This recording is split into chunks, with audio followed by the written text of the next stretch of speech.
Hi Shirish, thank you for joining us. You are a VP sales for Nuclei, a fintech company. You bring about 18 years of core sales experience in various industries, consumer durables, insurance, and now you're with fintech. We all are seeing emergence of fintech and it has come to serve a lot of good for the economy too. Can you help us understand what is the role that Nuclei is playing in this fintech industry? Yeah, Amit, thanks Adnan for inviting me here. It's a pleasure. I guess, if I talk about Nuclei, so Nuclei is a tech product company. So we basically provide API platforms, which once embedded into a client's app, enables them to increase their customer engagement through several merchant and wealth management services while providing a seamless experience. So we take them a step closer to becoming a super app and compete with the consumer tech apps which are out in the market.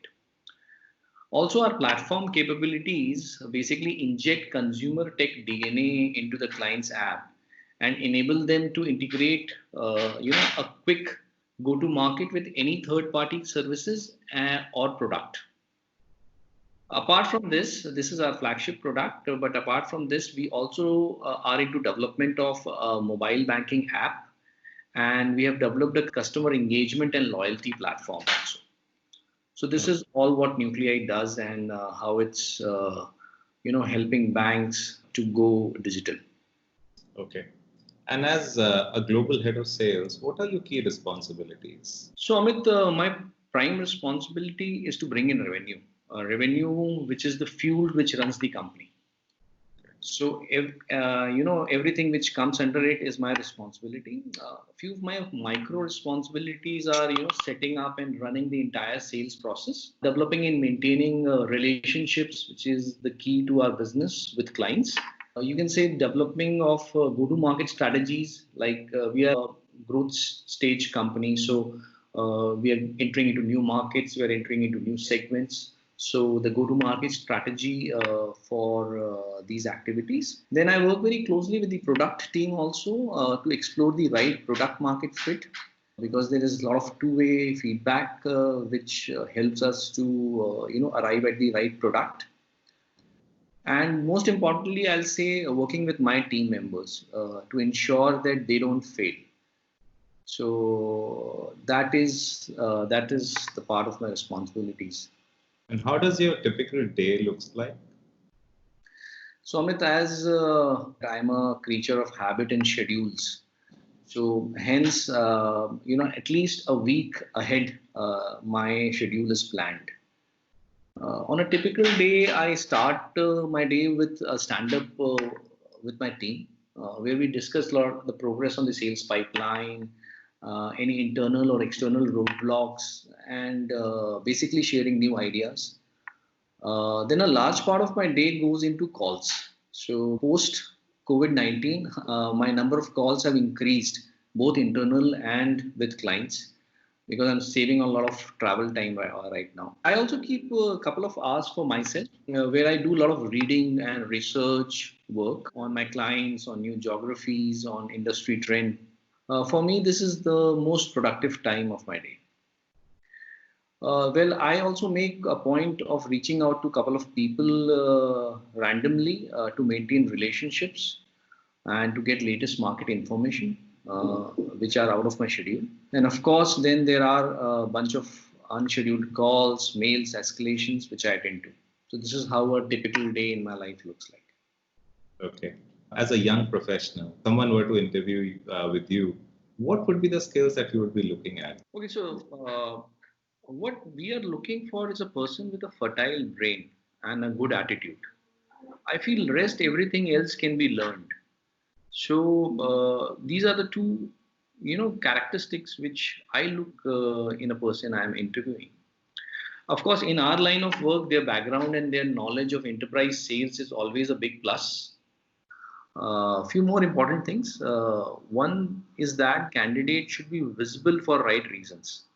Today, before I meeting a person, I look at digital persona. So in sales, that is very key. And I also look how the candidate is presenting themselves. Remember, one have to remember that your self presentation skill are the testimony of your ability to sell. So these are the few things which I look forward to whenever I am interviewing a person. And it is important that somebody actually knows how to sell themselves. So, and if you were to now hire for your own position, what would be the top questions that you would ask somebody getting hired for a VP sales? Okay. So either you want me to get promoted or you want me out of this company. I don't know. Only wish the best. So I think my top three questions to a person of this level will be, of course, their understanding of the enterprise sales process. Again, what kind of large enterprise they have sold to, what kind of sales cycle they have experienced, and which actually gives tells me about their muscle which they have built over the time. uh, what and one more very important thing is that what were the occasions that person failed and what they do next, and that tells me about the character of that person. I also want to understand that how do they look the relationship building bit, both with clients and their team. So these will be my top three questions to that person. Okay. We'll also be interested to understand how does enterprise sales differ? What would be your advice to folks who are perhaps moving from retail sales to enterprise sales? Okay, so see, enterprise sales requires a different kind of a DNA. It's not that people from other industries can't move into enterprise sale, but definitely it requires a different kind of expertise.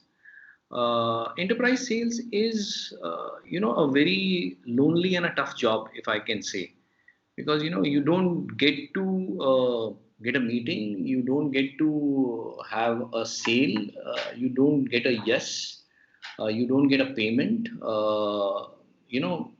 out of 10 times. So the law of average is 1 is to 10 there. So if you feel that you have a lot of patience, first of all, if you feel that you are good in making and maintaining relationships for long term, and then especially in my line of work, if you have a knack for technology, so what you're selling you should know. So I feel all these are a few things which are important for somebody who wants to migrate into enterprise sales. Okay, thank you so much. And coming from the fintech industry, we can't help this question, but how do you see the fintech industry growing? I feel it's the latest buzzword. Everything is going around that. But I would like to highlight few things which I feel will be trendsetters in the industry going forward. I strongly feel that the partnership between fintechs and large corporations, which was not very easy before because they were in two different worlds, is going to be a big trend forward. So that's a good news. If I'm talking about my the banking industry, there is the big shift is going to be in the channel of engagement with their customers. It's moving away from branches traditionally and coming to digital mobile. A bank needs to develop a lot of digital channel to engage and retain their customers. This is also supported by the fact that big consumer tech companies are entering into the financial space, like Paytm, Google, Amazon, Facebook. Traditional financial institutions will have a stiff competition in coming time with these consumer tech companies.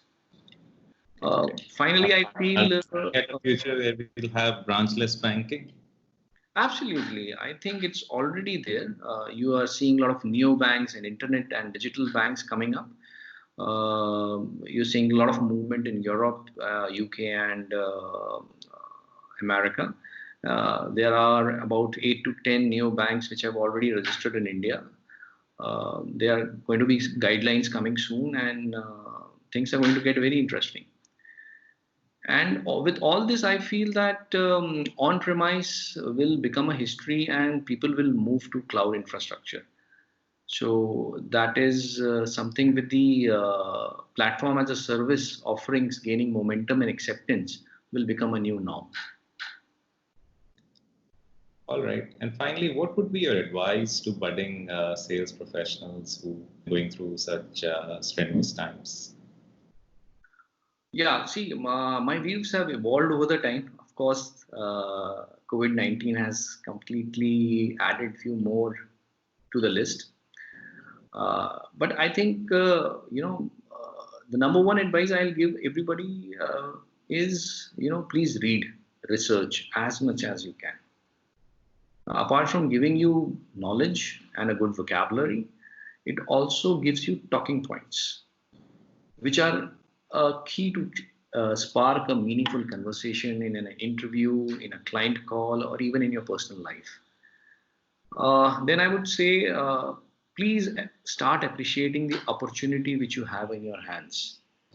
This is something which went out of fashion, some time ago. People jumping their jobs with the opportunities in hand. But I think this is a time to appreciate the opportunity in your hand, realize its potential to the fullest. This will help you to develop a new muscle which will help you to grow in future. This will make your persona very strong. Do this before jumping to a new opportunity. Then I say, run after knowledge, run after skill. It will make you worthy. Don't run after titles and money early in your life. These will just follow, once you become worthy of it. Another important point is to invest yourself into relationship building. This is something which, people know its importance, but people get into transactional relationship. You have to develop long-term, sustainable, and maintain those relationships, for a long time. This will help you grow and be successful in a very long run. At last, you should remember that, in these current times, you will be hearing a lot of no's. So no is just not never. It's not now. So perseverance is one of the key skill which everybody should develop. And looking at the COVID-19 situation, please learn and prepare yourself to sell remotely. Times of face-to-face meeting with the clients are gone, and the new norm is going to be very different. Thank you so much, Shrish. Your insights are extremely valuable. I'm sure that our young professionals who will be watching this video would definitely gain out of it. Thank you. You have a good day ahead. Thank you, Amit. Thanks a ton for having me here. Good day.